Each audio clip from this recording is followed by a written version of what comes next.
Hi, I'm Rue, and I have depression and anxiety. And today I thought I might take a minute to find out how you guys are coping with this coronavirus outbreak scare thing we've got going on right now.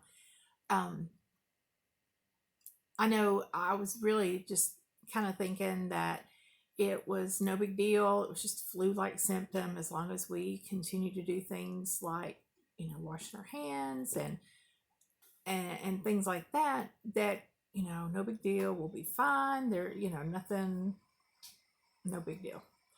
Until yesterday, they declared our state a state of emergency. They shut down a lot of the schools around us.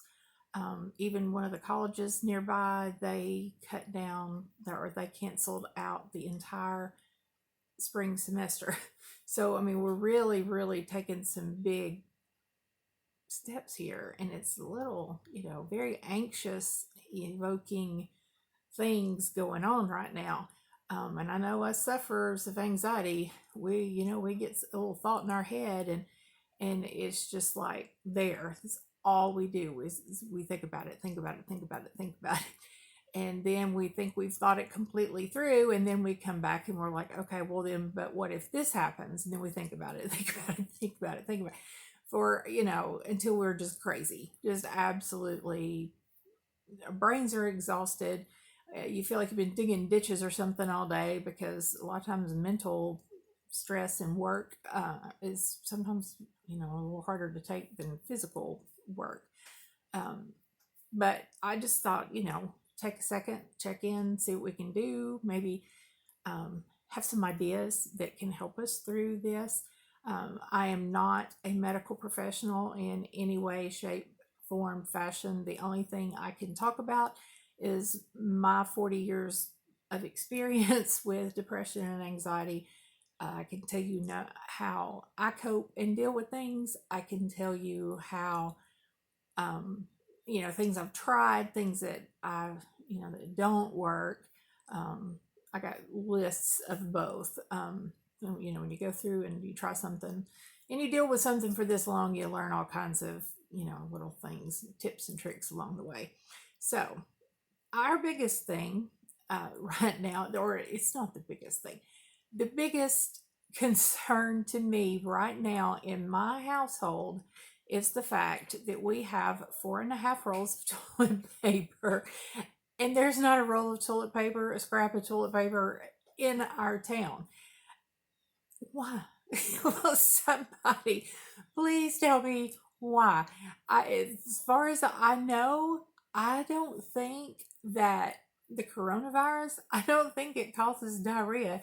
So why are we rushing out and stocking up on every scrap of toilet paper? And I mean, they say 14 days after exposure is kind of, and truthfully, they really don't know.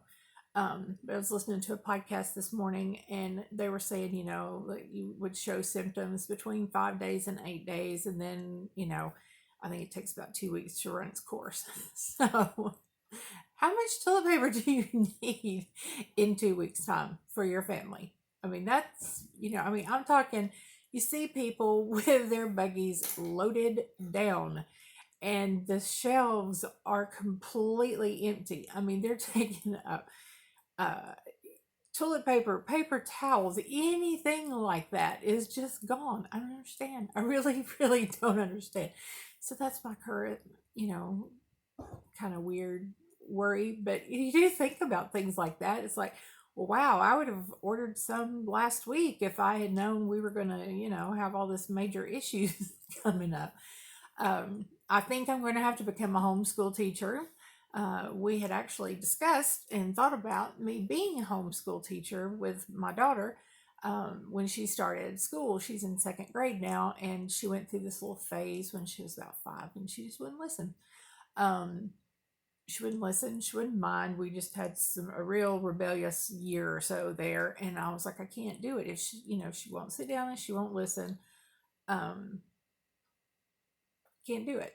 So now I know they went to school today. They were going to be issued online IDs and or something like that. So it's something that they can access to continue to learn, so they don't, become dumb in 2 weeks. I guess. I mean, I say that like that, and that's really, I shouldn't. It's kind of a flippant attitude and my weird sense of humor, but that's just sort of me. Uh, but I mean, we have summer break, and we don't have to do those things. I mean, I guess reading, but I mean, I get that. It just furthers your education, but I mean, it just seems kind of weird that we're worried about, technically, because the way they're changing things around, they're going to move our week of spring break up. Um, they had a couple of in-service days they're going to use this. It actually, ours only ends up being like 4 days that they're going to borrow from our bank of inclement weather days that we have. Um, so and because we didn't have a really harsh winter here, we've not used any of our inclement weather days. So I mean, technically not missing days, which, I mean, that's nice. So we'll still get to go, and they'll have the in class time when they get back. But it could get interesting around here for sure. I'm not mentally prepared to have her home for 2 weeks straight with, not a lot of planning and notice. It's okay. She's a wonderful child. I love her dearly. She causes me anxiety driven moments in my life, but I wouldn't trade her for the absolute world.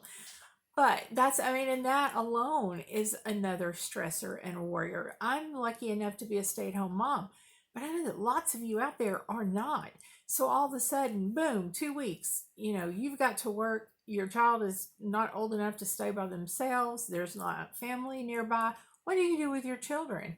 I mean, really, what do you do? And then something that honestly I hadn't even thought about until I saw it on my Facebook feed yesterday was, what are the kids going to do that depend on school for their lunch and breakfast every day? And I mean, and there are kids that may be the only food they get. I mean, I'm lucky. I live in a little bit higher economy town, I guess.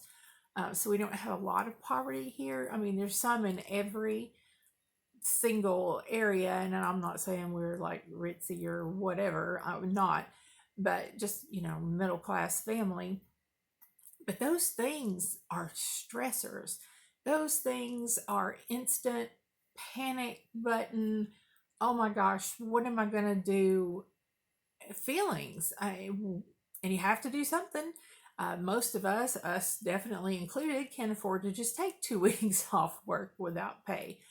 There's not a lot of us in this world anymore that can, not of middle class. So I mean, this stuff it's scary. I mean, it is really and truly scary. Uh, I am always here if anybody has things to talk about.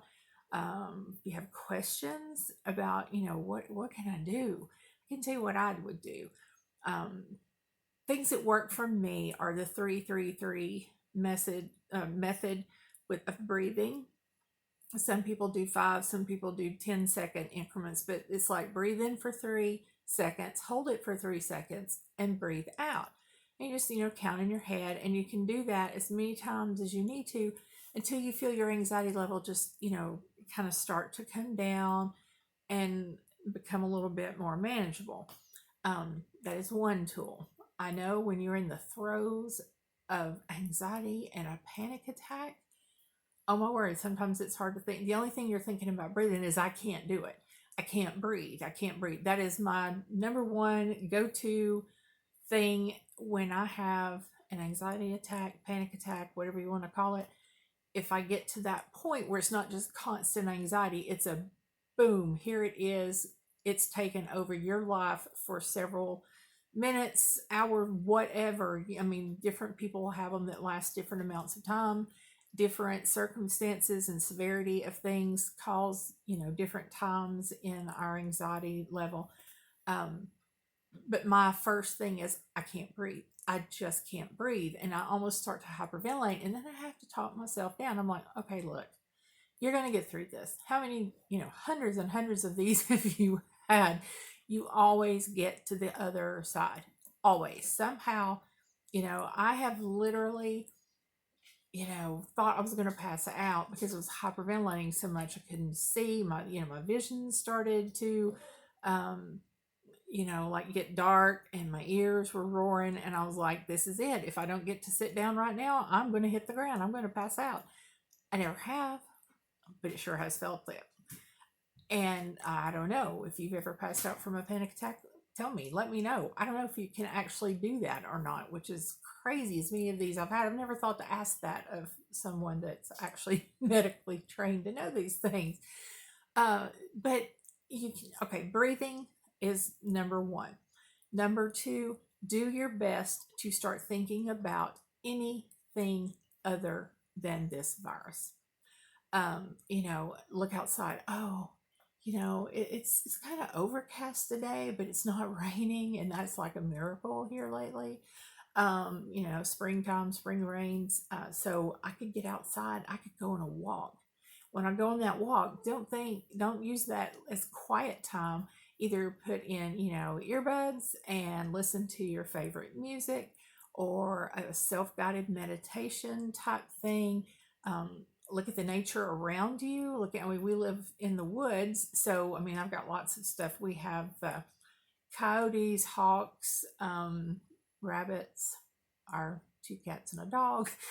There's all kinds of things for me to look at as I walk around and think about anything else. If nothing else, decide what you're going to cook next week. Make a mental menu in your mind. Anything to get your mind off of the obsessive, fast, can't control thoughts. Just break the chain.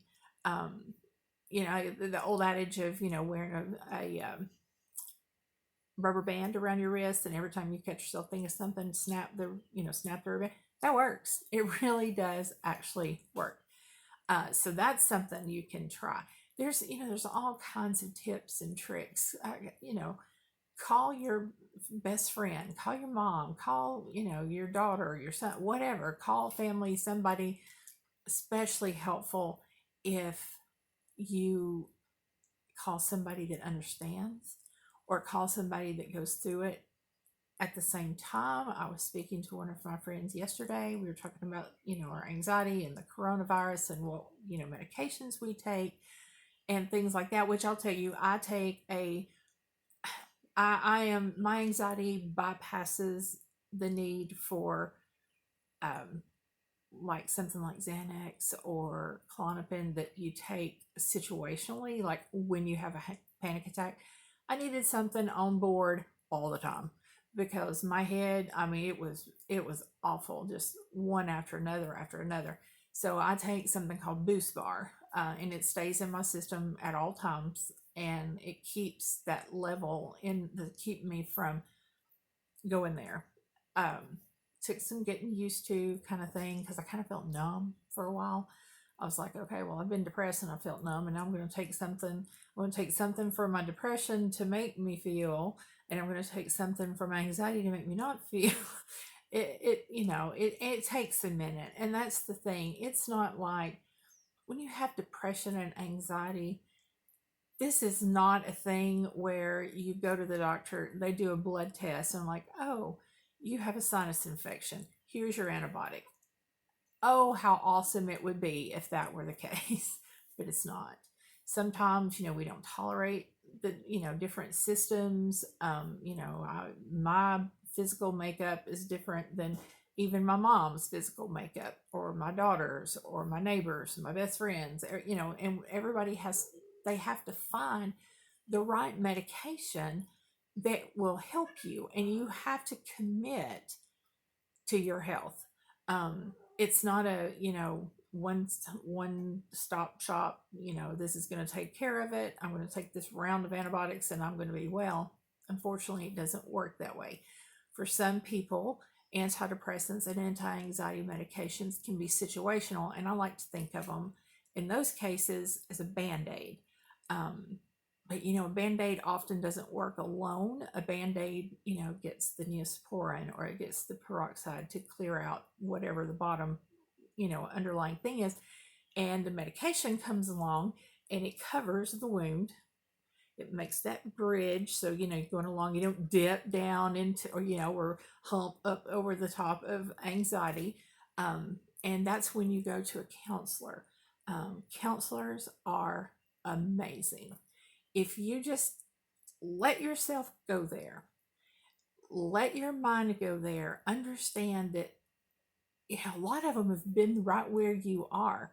The counselor that I had a few years ago, she struggles with this stuff well. So who better to go to than someone that's medically trained and knows from personal experience how to help you. They don't tell anybody your issues. They don't even acknowledge the fact, like I could be standing in line behind her right now at Walmart without my toilet paper. And she would see me, but she would have no interaction with me unless I initiated it.